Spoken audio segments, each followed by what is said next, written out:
Here is the midday news. First, the top stories. Police special unit deployed to Ogun waterside after militant attack. Buhari off to London for a fresh medical checkup, hand over to Vice President. McAfee PDP false swapping of Chibok girls with Boko Haram fighters.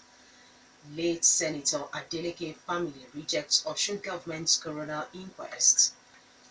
And in foreign, centrist candidate Emmanuel Macron is French new president, and world's fattest woman treated for health conditions at UAE hospital.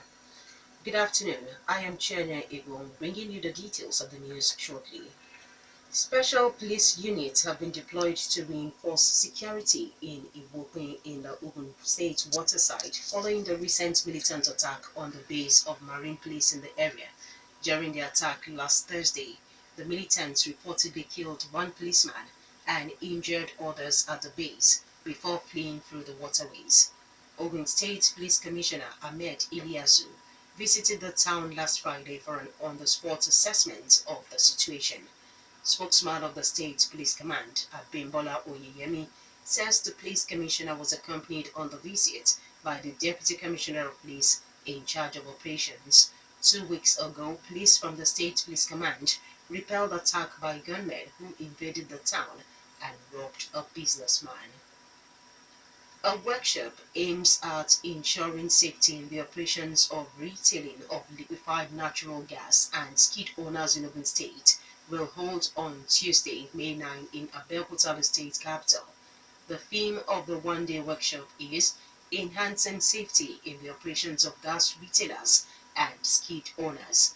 The workshop, which is being organized by the State Ministry of Urban and Physical Planning in collaboration with the Skid Owners Association and LPG Retailers Association, will hold at the Cinema Hall of the June 12 Cultural Center, Kuto, in Abeokuta. The workshop, according to a release by Town Planner Yetunde Dino, will hold between 9 a.m. and 2 p.m., while registration begins at 9 a.m. The workshop will be attended by Commissioners for Urban and Physical Planning, Works and Infrastructure and Environment, along with the permanent secretaries and invited guests. French Agriculture Development Company says it plans to establish an agriculture value chain plant in Ogun State. The company's strategic planning manager, Rachel Kolb, made this known while leading a delegation of the company to pay a courtesy call on the State Agriculture Commissioner, Mrs. Adepeju Adibaju, at the Governor's Office, Okemoson, in Abeokuta. She promises that the proposed project will assist the state government in the provision of varieties of seeds, crops and fertilizer and storage plan for industrial use. The commissioner says the Amosu administration is more determined to diversify the economy of the state. President Muhammadu Buhari has again travelled to London for a fresh medical checkup. This time, his doctors in London are to determine when he'll return to the country. Presidential spokesman Femi Adesina, in a statement, says Buhari, before departing for London, had notified both the Senate and House of Representatives of the trip. In his absence, Adesina explains that Buhari had advised the Vice President Yemi Osinbajo to continue to head the federal government. Adesina says Buhari had planned to depart Abuja on Sunday afternoon, but delayed it till Sunday night to receive the newly released 84 Chibok schoolgirls at the presidential villa in Abuja.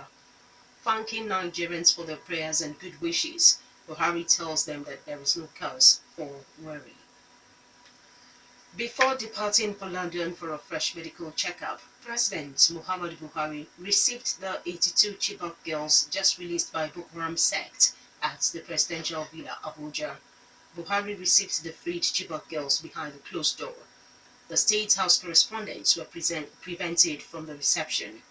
Only the cameraman of the Nigerian Television Authority and his personal cameraman were allowed in, and top government officials, including Vice President Yemi Osinbajo and service chiefs, were in attendance. Meanwhile, the McAfee faction of PDP has faulted the exchange of newly freed 84 Chibok girls with some of the captured Boko Haram fighters in the military custody. The faction spokesman, Prince Dayo Adeyeye, says the policy had allowed the swapped Boko Haram fighters to escape justice. The negotiation with the sect to effect the release of the girls, according to the faction, violates the global policy that there should not be any form of negotiations with terrorist groups. McCarthy PDP also regards the swapping as a setback on the war against Boko Haram sect. The PDP faction expressed concern over the piecemeal release of the abducted Chibok girls by Boko Haram sect, saying it will embolden the sect to kidnap more people, hoping to gain from the demand for their release. The Conference of Speakers of the State Legislature of Nigeria has okayed the anti-corruption campaign of the Buhari administration. The Speaker also asked the Senate to fast-track the passage of the whistleblower bill before it to aid the anti-corruption campaign. The position of the Speakers was contained in a communique issued at the end of the meeting in Uyo, read by the association's chairman, Abdulmumuni Kembi. They called for a stronger synergy between the government agencies involved in the fight against corruption, while asking the presidency to give equal attention to the issues of kidnapping, herdsmen attacks on farmers, castle rustling, and other crimes. Family of the late Senator Isiaka Adeleke has accused the Osun State government of politicizing his death to score political points. The family rejected the coroner inquest instituted by the state government to investigate the circumstances surrounding the death. The late senator's immediate brother, Deji Adeleke, addressing a news conference on behalf of the family in Ede, said the outcome of the coroner inquest is already known. The coroner inquest, according to him, was set up to distort and mislead members of the public on the death of the senator.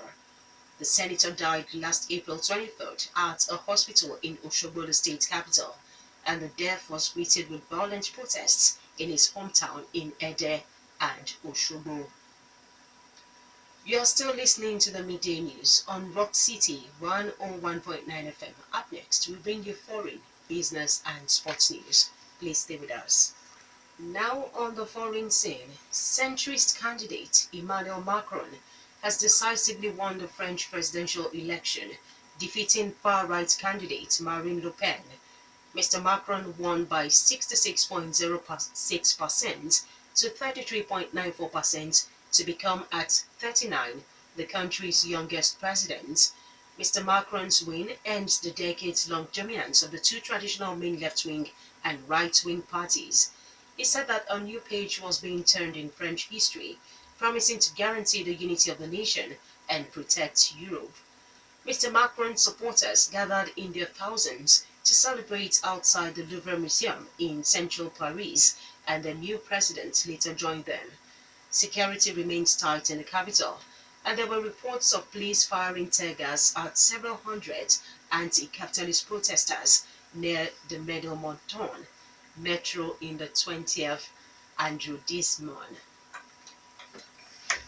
An Egyptian woman was believed to have been the world's heaviest is now being treated for several health conditions at a hospital in Abu Dhabi. Eman Abdel Ati, said to have weighed around 500 kilograms, left an Indian hospital last Thursday after doctors said she lost more than 250 kilograms. But doctors in UAE say she's suffering from a cardiac issue and infected bed sores apart from her obesity.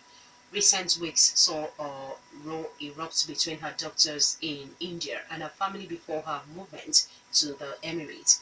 And she had arrived in India on a specially modified Airbus plane in February and was put on a special liquid diet to reduce her weight so that doctors could perform bariatric surgery. Next is the business news. The state government says Lagos Metropolis has emerged as the world's fastest growing megacity. The gross domestic product of the city, according to the state government, has hit $136 billion. The state governor's special advisor on overseas affairs and investments, Professor Ademola Abbas, who made this known at a news briefing in Ikeja, says that Lagos now accounts for the over 90% of foreign trade transaction flow into Nigeria. Also, Lagos, according to him, now accounts for 65% of manufacturing activities in the country by attracting an average of 293 investors in a year. Finally, sports news. Almar Football Club of Ijebode have emerged as champions of the Ogun State Federation Cup for the first time in the club history. Almar, who was runners-up to Gateway United Football Club in last year's edition, lifted the trophy by defeating hard-fighting JCTC Football Club of Abeokuta 1-0. The only goal of the match was scored in the 63rd minute, while the two teams will now represent the state at the National Federation Cup. However, Remo Stars Football Club senior team had to dig deep to defeat its feeders team in a thrilling third-place match, while Remo Stars feeders took the lead in the second half before the senior team equalized from the penalty spot later on. The senior team eventually won 5 foreign penalties after 7 penalty kicks. The two matches were played at the MKO Abiola International Stadium, Kuto, Abeokuta. Chelsea defender Kenneth Omero says his priority is to play first-team football on a regular basis and admits he may have to leave Chelsea to do that. The 23-year-old Nigerian international is yet to play for the Blues since signing in January 2012 and is out on loan for a fourth time, this time at Turkey's Alanyaspor. Omero, who won the 2013 Africa Cup of Nations with Nigeria, admits he is unhappy with his situation. He was a regular in the Kasimpasa side, making 26 appearances, but the Turkish club could not take up the option to buy him at the end of his loan spell. And it is unlikely Alanyaspor could make the switch permanent because last August, Omero signed a contract extension with Chelsea, keeping him on the club's books until July 2019. Omero joined Chelsea from Belgian side Standard Liège and has since been on loan at ADO Den Haag in Netherlands and twice at the English side Middlesbrough. That was the midday news, and just before we go, the major stories once again. This special unit deployed to Ogun waterside after militant attack. Buhari off to London for a fresh medical checkup, hand over to Vice President. McAfee PDP faulted swapping of Chibok girls with Boko Haram fighters. Late Senator Adeleke family rejects Osun government's corona inquest. On the foreign scene, we told you that centrist candidate Emmanuel Macron is French new president, and world's fattest woman treated for health conditions at UAE hospital. For more stories and to listen to us live, please log on to our website www.rockcityfmradio.com/live. Thank you for listening. I'm Chienye Egwuonwu. Good afternoon, and I wish you a great day ahead.